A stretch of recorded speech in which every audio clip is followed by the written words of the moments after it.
Assalamualaikum warahmatullahi wabarakatuh. Selamat pagi teman-teman. Saya akan menjelaskan mengenai materi Kedaulatan Negara Kesatuan Republik Indonesia. Tahukah teman-teman, kata kedaulatan berasal dari bahasa Arab daulat, bahasa Inggris sovereignty, bahasa Perancis souveraineté, dan bahasa Italia sovranità yang berarti tertinggi. Jadi, kedaulatan dapat diartikan sebagai kekuasaan tertinggi atas pemerintahan negara.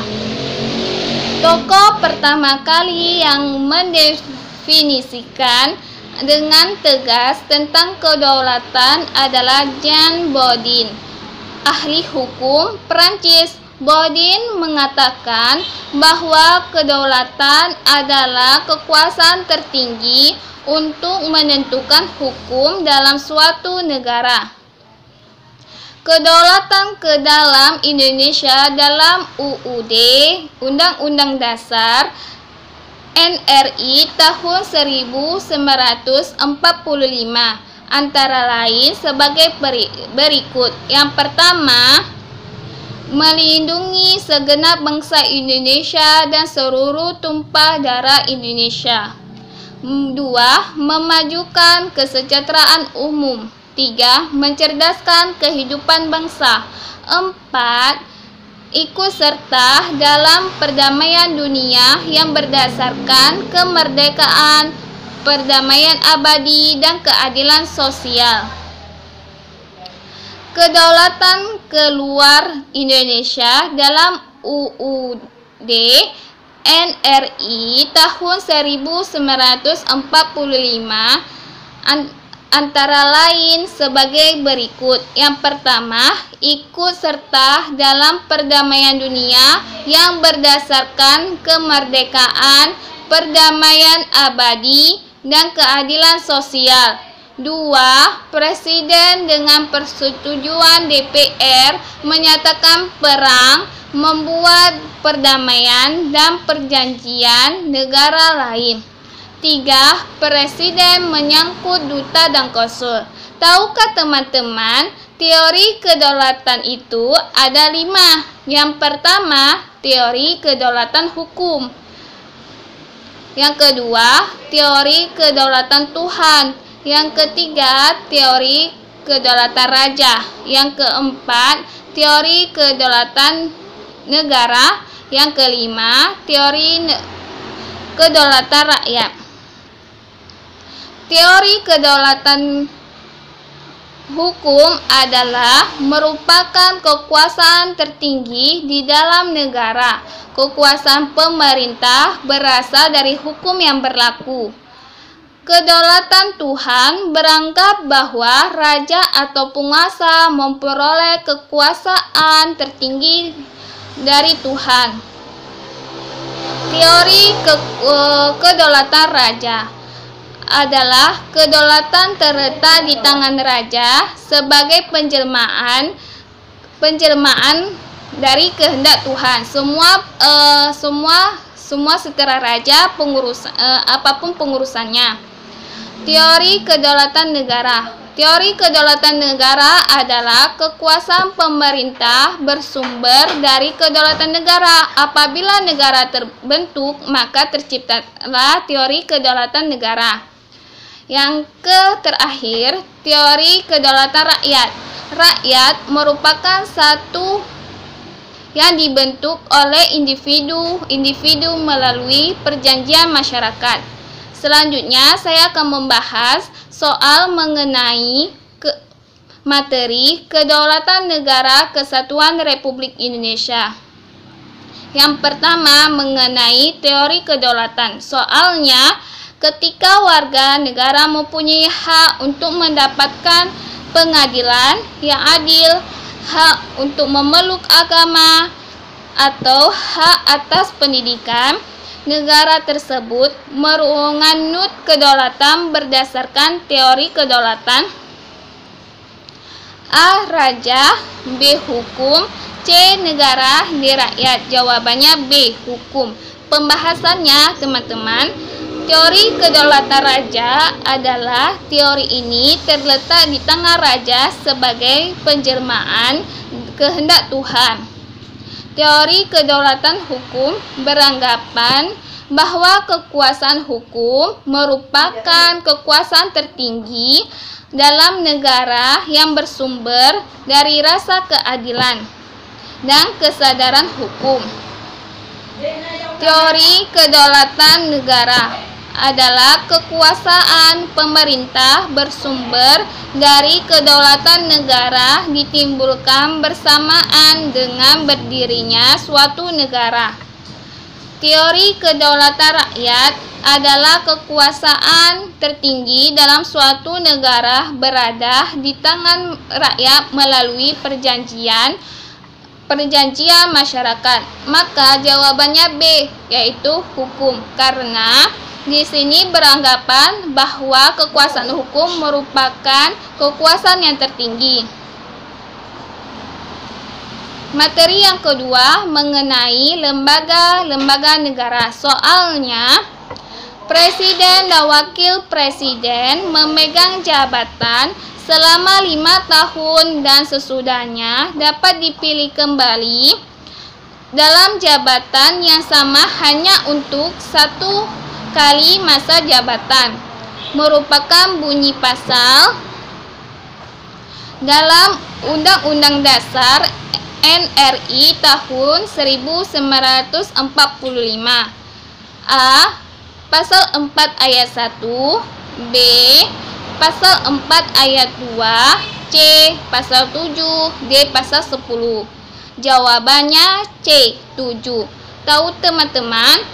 Pasal 4 ayat 1 berbunyi, Presiden Republik Indonesia memegang kekuasaan pemerintahan dalam pemerintahan menurut Undang-Undang Dasar.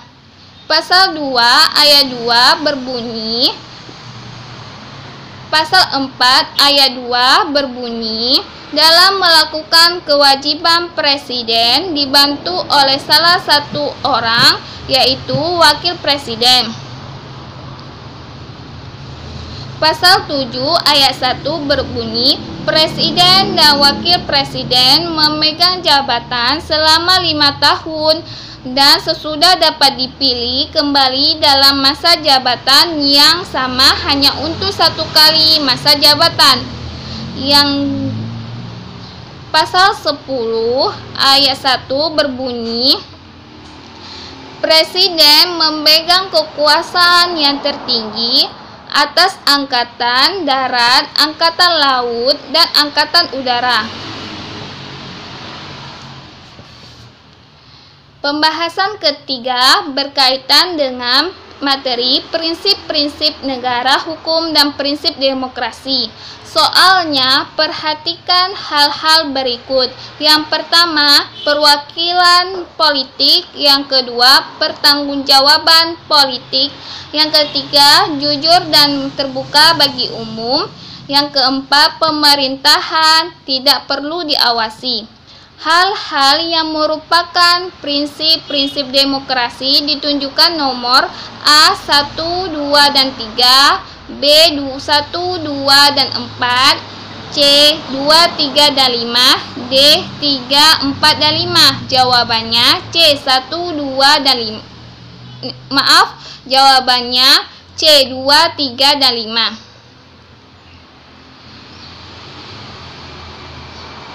Pembahasannya, prinsip demokrasi adalah yang pertama, perwakilan politik. Yang kedua, pertanggungjawab politik. Yang ketiga, pembagian kewenangan. Yang keempat, penyelenggaraan pemerintah harus dapat diawasi. Yang keenam, kejujuran dan terbuka untuk umum. Yang ketujuh, rakyat diberi kemungkinan untuk mengajukan keberatan. Soal berikutnya tentang materi mengenai perkembangan sistem pemerintahan di negara Republik Indonesia. Soalnya, berikut yang bukan ciri-ciri sistem pemerintahan presidensial adalah A. Presiden, Polri, dan Angkatan Bersenjata memiliki kekuasaan mutlak. B. Presiden yang dipilih oleh rakyat menjadi kepala pemerintah. C. Presiden dan parlemen tidak dapat saling menjatuhkan. D. Presiden dan parlemen memiliki tugas masing-masing yang jelas. Jawabannya A. Presiden, Polri, dan Angkatan Bersenjata memiliki kekuasaan mutlak. Pembahasannya teman-teman, sistem presidensial dilaksanakan di Indonesia pada awal kemerdekaan dan dilaksanakan kembali setelah dekret Presiden 5 Juli 1949. Ciri-cirinya, pertama, presiden yang dipilih oleh rakyat menjadi kepala pemerintahan. Kedua, presiden dan parlemen Dewan Perwakilan Rakyat tidak bisa saling menjatuhkan. Yang ketiga, presiden dan parlemen memiliki tugas masing-masing yang jelas. Selanjutnya, soal yang terakhir, yang kelima, tentang pembahasan materi bentuk kedaulatan negara Republik Indonesia. Soalnya, negara Indonesia merupakan negara kedaulatan rakyat yang memiliki dasar hukum dan konstitusional yang kuat. Hal tersebut terdapat dalam rumusan Undang-Undang Dasar NRI tahun 1945 pasal A1 ayat 1 dan 2, B pasal 1 ayat 1 dan 3, C pasal 1 ayat 2 dan 3, C pasal 3 ayat 3. Jawabannya A. Pasal 1 ayat 1 dan 2. Tahukah teman-teman, pasal 1 ayat 1 dan 2 berbunyi, negara Indonesia ialah negara kesatuan yang berbentuk republik. 2.